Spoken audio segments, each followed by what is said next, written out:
We now look at discussing a few statistical functions around stock prices, returns, and any set of data for that matter. Stock prices and returns just become one immediate way of analyzing these functions and using these functions. But statistical functions could be useful in a variety of applications where we are trying to find averages and variations and standard deviations around stuff. We already have seen average kind of a formula. We'll quickly recalculate those data points as well. What we have here is the last 3 months or so. There's a 3 month period over which we have Nifty data. Now, Nifty is the stock market index in India. This is the index created with the top 50 companies on the National Stock Exchange, right? So we have an index set of values which are there. There are a few things which are good in terms of Excel practice. If you look at this data, there's one decimal point here, there is nothing here, there are two here, there's one here, and two here, and nothing here. So it kind of creates data in a format which is not very readable, right?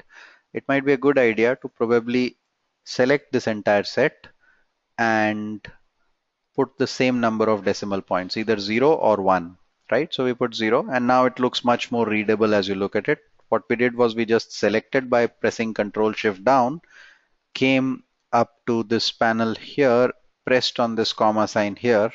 So the formatting kind of changed, and once we pressed on that, it gave this because it adds 2 decimal points by default. We reduce the number of decimal points to arrive at this number, right? Now we calculate what is called as Nifty returns. How do you calculate return on something, right? So if 100 changes to 101, the return is given by 101 minus 100 divided by 100, which is essentially going to be equal to 1%. That's what we are going to calculate. So the second day's value minus the first day's value divided by the first day's value is what we have to calculate, right? Returns, if you had invested in Nifty, then that's the second day's value, B7, minus the first day's value, which is B6, divided by the first day's value, which is B6, right? So we get this as minus 0. Obviously, this is minus 0 because we have not converted it to percentage and added a couple of decimal points. It's almost flat on this day. There's no movement in this index on this day. So the returns are almost equal as well. Now I take the mouse cursor here and you see the small black plus sign that has gotten created. Double click and it will calculate returns for all the days all the way down till the last date data available, right? So this is the data set that we have.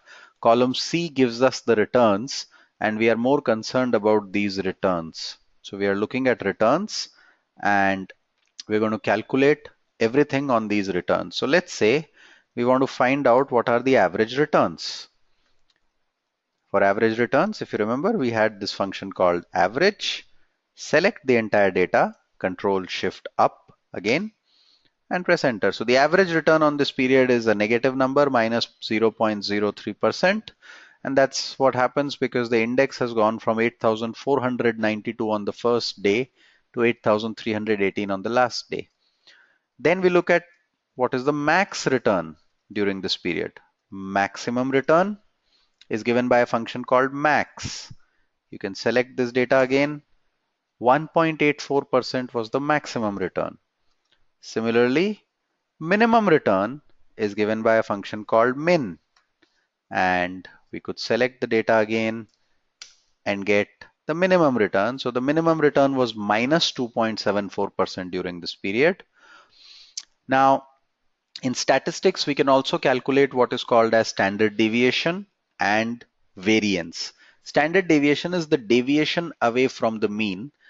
You will probably study about this a little bit more in your statistics course. The actual discussion on that is probably beyond this curriculum at this point of time. But the calculation of standard deviation of returns is essentially a formula called STDEV, and you can select this entire data using STDEV. There are a variety of pointers which are available there. Your standard deviation is 1.03% if you look at this. If you start typing stdev, you see these functions that are listed below. .p and .s. Now, again, beyond the scope of discussion at this point of time, if we select .p, it'll essentially give us a slightly different number than if we select .s. .s assumes that this is a sample and hence applies a certain formula for calculation. .p assumes that this is the entire data set that we have and hence applies a slightly different formula for calculation, right? When you do read about standard deviation, this will come again. We don't need to worry about that at this stage. That's the standard deviation that we find. These are the broad statistical functions that you would probably use in the near future. It might be relevant to use any data set and calculate the functions on that, the statistical functions on that.